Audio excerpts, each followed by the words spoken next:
Halo adik-adik semuanya, jumpa lagi dengan Pak Sen. Di video kali ini yang Pak Sen bahas adalah tentang materi kekongruenan. Jadi, submaterial dari kekongruenan itu yang Pak Sen bahas adalah bagaimana konsep kongruensi itu, bagaimana kekongruenan bangun datar, dan bagaimana kekongruenan segitiga. Jadi, langsung saja. Pak Sen jelaskan dulu bagaimana itu konsep kekongruenan. Dua bangun dikatakan kongruen jika memiliki bentuk dan ukuran yang sama. Sekali lagi, kata kuncinya adalah bentuk dan ukuran yang sama. Jadi di sini juga sudah ada contohnya. Di gambar kiri ada dua mobil hijau dan di gambar kanan ada mobil merah dan bus. Jadi untuk dua mobil hijau ini sesuai dengan konsep kongruensi tadi, memiliki bentuk dan ukuran yang sama. Kalau kita lihat, dia bentuknya mobil, ukurannya juga sama. Berarti apakah ini dikatakan kongruen? Jelas iya. Ya. Nah, kalau ini kita lihat bentuknya berbeda. Kalau ini jenisnya bus dan ini jenisnya juga pick up. Nah, dari bentuknya saja sudah berbeda. Ukurannya juga berbeda. Apakah ini kongruen? Bukan. Oke, untuk lebih jelasnya lagi, kita akan belajar pada contoh soal berikutnya.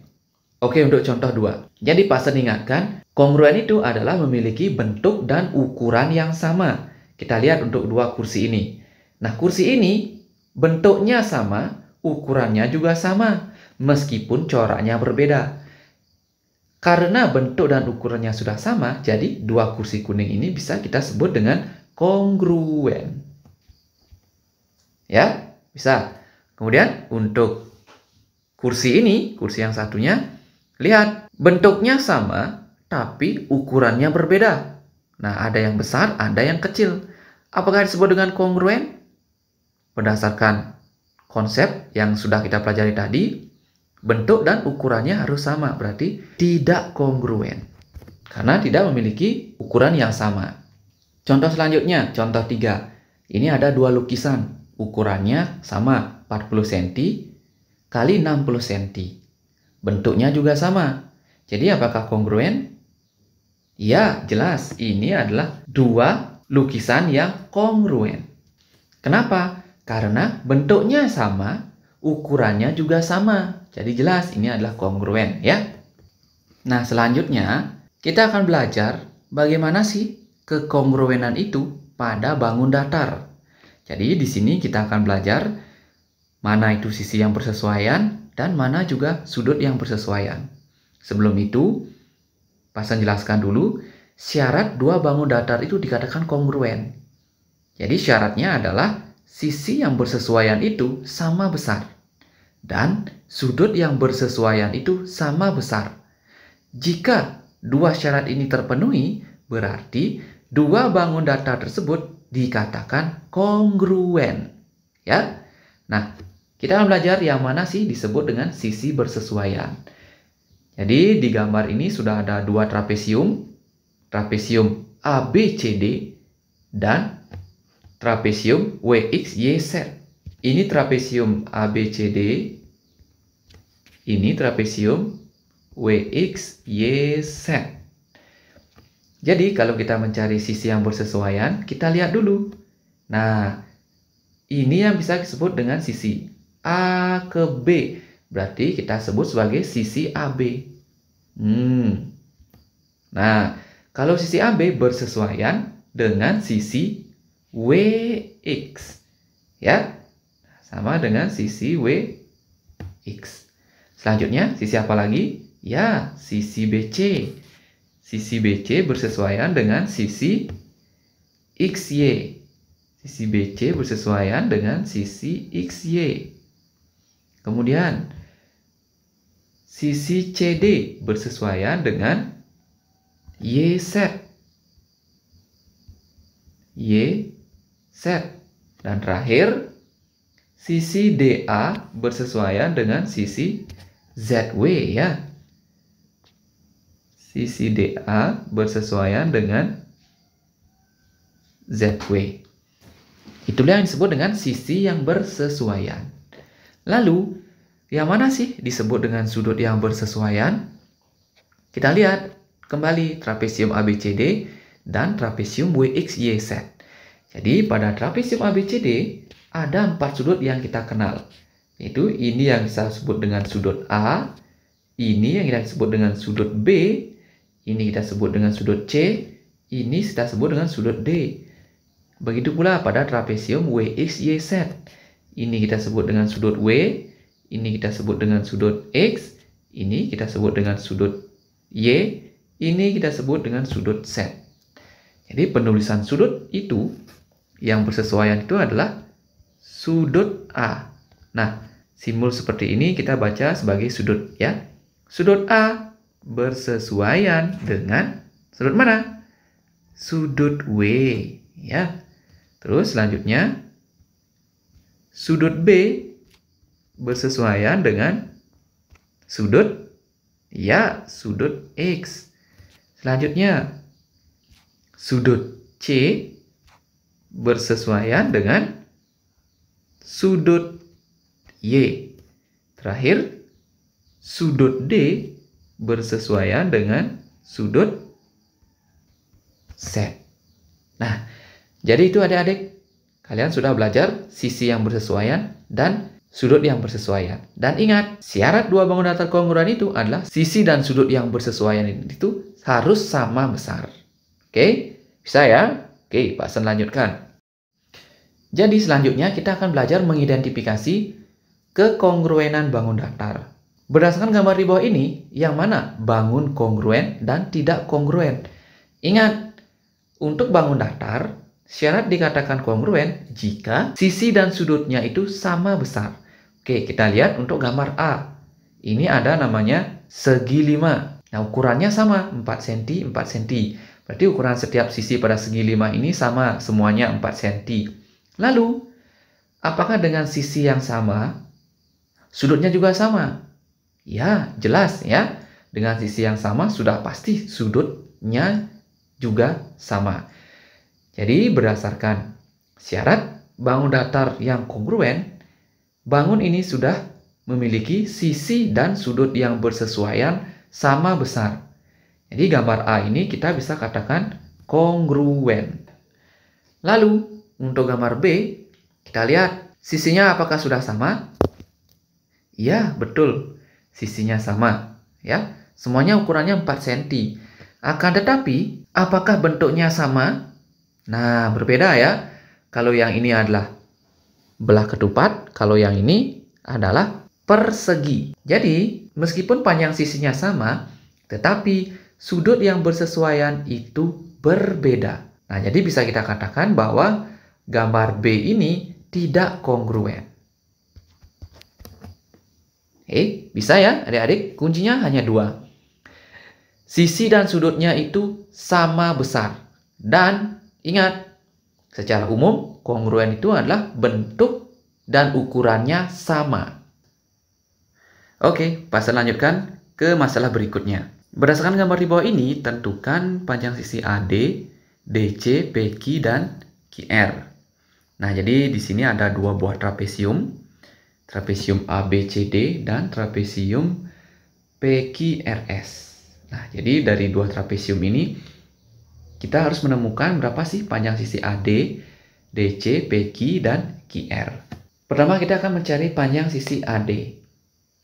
Untuk mencari panjang sisi AD, kita harus tahu dulu sisi AD ini bersesuaian dengan panjang sisi yang mana? Ya, panjang sisi PS pada trapesium PQRS. Bersesuaian dengan panjang sisi PS. Sehingga panjang sisi AD itu juga sama dengan panjang sisi PS, yaitu 15 cm. Kemudian AD sudah, kita cari DC-nya. Kalau DC bersesuaian dengan ya RS ya. Sehingga panjang sisi DC itu sama dengan panjang sisi RS, yaitu 16 cm. Nah, untuk panjang sisi PQ, kalau PQ ini bersesuaian dengan panjang sisi AB ya. Sehingga PQ itu panjangnya 40 cm, sama dengan panjang sisi AB. Kemudian terakhir, panjang sisi QR bersesuaian dengan BC ya, sehingga panjang sisi QR itu sama dengan BC. Maka dari itu, panjang QR itu 21 cm.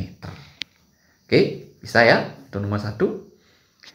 Untuk soal nomor 2, jika besar sudut A 60 derajat, sudut B 40 derajat, maka tentukan besar sudut R dan sudut S. Nah, pada segitiga ABCD ditentukan sudut A-nya 60, sudut B-nya 40. Jadi di sini 60, di sini 40. Kita lihat sudut A itu bersesuaian dengan sudut P pada PQRS. Berarti di sini 60. Sudut B-nya ini bersesuaian dengan sudut Q pada trapesium PQRS. Di sini 40. Ya. Sehingga kalau kita mencari sudut R, kita harus tahu dulu bahwa dalam sudut segi 4 itu sudut yang sehadap berjumlah 180 derajat. Jadi kalau misalnya sudut P-nya itu adalah 60, maka sudut S-nya itu adalah akar 180 berarti 120 derajat. Kalau sudut Q-nya itu 40, berarti sudut R-nya ini biar jadi 180, hasilnya adalah 140. Sehingga sudut R dan sudut S itu adalah R-nya 140 derajat, sedangkan sudut S-nya itu adalah 120 derajat. Ingat ya, dalam suatu segi 4, sudut yang sehadap itu berjumlah 180 derajat. Oke, bisa ya adik-adik? Nah, tadi kita sudah belajar bagaimana kekongruenan bangun datar itu. Nah, sekarang Pak Sen lanjutkan bagaimana kita akan mengenal kekongruenan segitiga. Jadi pada dasarnya kekongruenan segitiga dengan kekongruenan bangun datar itu hampir mirip. Hanya dalam kekongruenan segitiga itu ada beberapa kondisi yang harus kita lihat untuk menentukan dua segitiga tersebut kongruen apa tidak. Dua segitiga dikatakan kongruen jika memenuhi salah satu kondisi berikut. Ketiga pasangan sisi yang bersesuaian sama panjang. Itu kondisi yang pertama. Jadi kalau misalnya kita sudah temukan ketiga sisi yang bersesuaian itu seluruhnya sama panjang, berarti jelas dua segitiga tersebut dikatakan kongruen, ya. Nah, kemudian yang kedua, dua pasang sisi yang bersesuaian sama panjang dan sudut diapitnya itu sama besar. Nah, ini bisa kita sebut dengan kriteria sisi sudut sisi. Jadi kalau kita lihat di gambar yang kedua ini, jika ada dua sisinya yang diketahui itu sama panjang dan diketahui sudut yang diapitnya itu sama besar, yang bersesuaian, jadi jelas dua segitiga tersebut kita katakan kongruen. Kemudian di kondisi yang ketiga, dua pasang sudut yang bersesuaian itu sama besar dan sisi yang menghubungkan kedua sudut tersebut sama panjang. Nah, ini kita sebut dengan kriteria sudut sisi sudut. Artinya, jika ada panjang sisi yang bersesuaian, ya, itu sama panjang dan ditemukan dua buah sudut yang bersesuaian itu sama besar. Misalnya sudut ini dengan sudut yang ini sama besar. Kemudian sudut yang ini dengan sudut yang ini sama besar. Itu kita sebut dengan kriteria sudut sisi sudut. Ya. Nah, kemudian untuk aturan yang keempat, jika dua pasang sudut yang bersesuaian sama besar dan sepasang sisi yang bersesuaian sama panjang, berarti itu memenuhi kriteria sudut-sudut sisi. Ya. Nah, jadi maksudnya begini. Sudutnya ini sama dengan sudutnya ini, kemudian sudutnya ini dengan sudut yang ini, dan panjang sisi ini bersesuaian dengan panjang sisi yang ini. Nah, kita sebut dengan kriteria sudut-sudut sisi. Untuk lebih jelasnya, kita akan belajar menyelesaikan masalah kekongruenan pada segitiga. Nah, ini adalah salah satu contoh masalah yang berkaitan dengan kekongruenan pada segitiga. Berdasarkan gambar di bawah ini, tunjukkan bahwa segitiga PQS dan segitiga RQS adalah kongruen. Jadi sebelum kita buktikan bahwa itu adalah dua buah segitiga yang kongruen, karena gambar yang seperti ini, kita bisa ubah menjadi dua buah segitiga yang terpisah. Jadi bisa kita gambarkan seperti ini.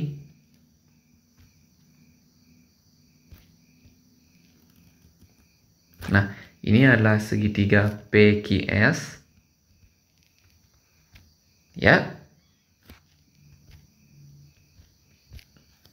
Kemudian ini adalah